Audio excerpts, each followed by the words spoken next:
నమస్కారం శ్రీధర్ సార్. నమస్తే. చాలా మంది ఇప్పుడు వచ్చేటువంటి నోటిఫికేషన్స్ ఏముంటాయని చెప్పేసి ఆస్పిరెంట్స్ చూస్తూ ఉన్నారు, ఎస్పెషల్లీ బ్యాంకింగ్స్ అని. అసలు ఈ మధ్యకాలంలో ఉండవా అనుకునేటువంటి ఆలోచన కూడా ఒకటి ఉంది. సో రీసెంట్ నోటిఫికేషన్స్ ఏమైనా ఉండేటువంటి అవకాశం ఉంటుందంటారా? డెఫినెట్గా అండి. యాక్చువల్గా జనవరి నుంచి జూన్ వరకు నోటిఫికేషన్స్ ఏమి ఉండవు అని అనుకుంటారు, కానీ ఫిబ్రవరి 16వ తారీఖు మంచి నోటిఫికేషన్ ఒకటి వస్తుందండి. అది ఆర్బీఐ అసిస్టెంట్స్, అంటే రిజర్వ్ బ్యాంక్ ఆఫ్ ఇండియాలో అసిస్టెంట్ జాబ్ అండి. సో అది 16th నోటిఫికేషన్ వస్తుంది. ఏప్రిల్ 11వ తారీఖు నాడు ప్రిలిమినరీ ఎగ్జామ్ ఉంటుంది.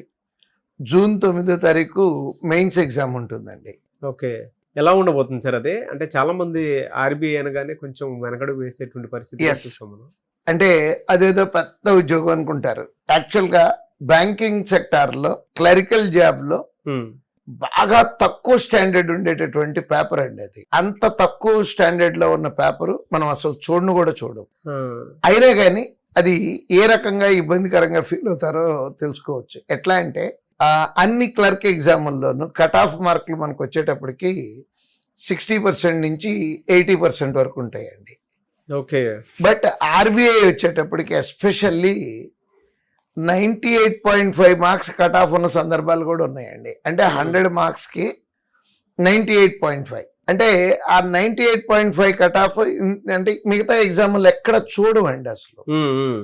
అయితే ఆ కట్ ఆఫ్ గురించి భయపడాల్సిన అవసరం లేదు. పేపర్ చాలా తక్కువ స్టాండర్డ్ లో ఉంటుందండి. కరెక్ట్ గా చెప్పాలంటే 7th క్లాస్ చదువుకునే పిల్లోడు చేయగలుగుతాడు. బట్ 7th క్లాస్ పిల్లోడికి మనకి డిఫరెన్స్ ఏం రావాలంటే 7th క్లాస్ స్టూడెంట్కి 2 గంటలు కావాలండి ఆ పేపర్ చేయడానికి. బట్ అక్కడ ఉండే టైం 60 minutes అండి. అంటే ఇక్కడ స్పీడ్, విపరీతమైన స్పీడ్ రావాల్సి ఉంటుందండి. అంటే మామూలు ఎగ్జామ్స్లో అయితే అర్థమెటిక్ 35 ఉంటే 30 చేసినా సరిపోతుంది. బట్ దీంట్లో 35 చేయాల్సిందేనండి. కారణం ఏంటంటే 98.5, అంటే ఒక బిట్ చాలు, ఒక బిట్ వదిలేసినా ఆ మార్క్ రాదండి మనకి. సో నెక్స్ట్ ఇంకోటి ఏంటంటే వర్క్ చేసేటప్పుడు, ఉద్యోగం వచ్చిన తర్వాత వర్క్ చేయటానికి ఎంత కంఫర్టబుల్గా, ఎంత లుక్రేటివ్గా ఉంటుందంటే అంత బాగుంటుందండి.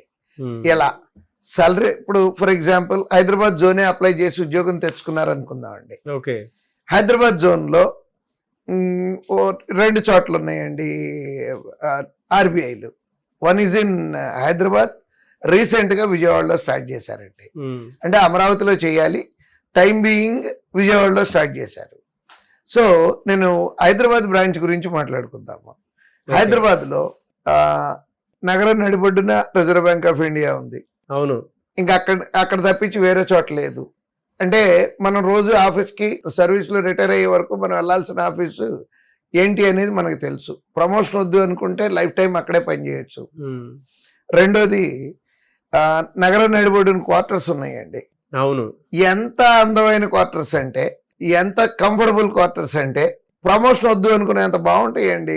ఇది క్లర్క్ ఉద్యోగం అక్కడే చేసేసి ప్రమోషన్ వద్దు అనుకునేంత కంఫర్టబుల్గా ఉంటాయి. సో కంఫర్టబుల్ లైఫ్ లీడ్ చేద్దాం అనుకునేటటువంటి వాళ్ళు టెన్షన్ లేకుండా కొంచెం ఇష్టపడి పనిచేసి, నంబర్ ఆఫ్ టెస్ట్లు అండి, అక్కడ ఎక్కువ ఏమి చేసేది లేదండి.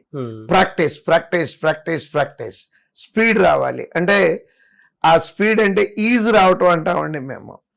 చెయ్యి అలవోకగా అలా వెళ్ళిపోతా ఉండాలి లెక్క చేసుకుంటూ.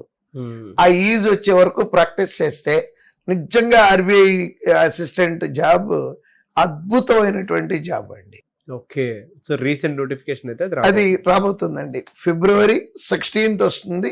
ఏప్రిల్ 11వ తారీఖు ప్రిలిమినరీ ఎగ్జామ్ అండి. జూన్ 9వ తారీఖు మెయిన్స్ ఎగ్జామ్ అండి.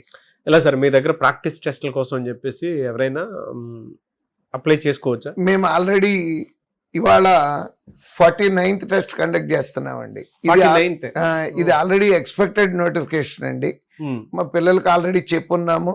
ప్రాక్టీస్ స్టార్ట్ చేసి 8 వారాలు అవుతుందండి. మనం ఆల్మోస్ట్ 2 months అయిపోతుంది. ఓకే, సో ఆ స్టేజ్కి అందరూ వచ్చి ఉండకపోవచ్చు, కానీ చాలా మంది ఆ స్టేజ్లో ఉన్నారండి. ఇది 98.5 ఫుల్ మార్కులు తెచ్చుకునేటటువంటి పిల్లలు ఉన్నారండి ఈ రోజుకే. అంటే ఇవాళ టెస్ట్ పెట్టినా సెలెక్ట్ అయ్యే పిల్లలు చాలా మంది ఉన్నారు మన దగ్గర. Great sir. సో ఎవరైనా బయట వాళ్ళు ఎవరైనా అప్లై చేసుకోవచ్చు అంటే అడ్మిషన్ డెఫినెట్ గా అండి. ఇప్పుడు మనం ఈ వీడియోలో ఉన్నటువంటి చూపిస్తున్నటువంటి నంబర్ని కనుక కాంటాక్ట్ చేసినట్లయితే బ్యాచ్ డీటెయిల్స్ అన్ని డెఫినెట్ గా వాళ్ళకి చెప్తాము. ఈవెన్ ఇప్పుడు స్టార్ట్ చేసినా కూడా ప్రిపరేషన్ చేయడానికి అవకాశం ఉంటుందండి. Thank you so much. Thank you very much.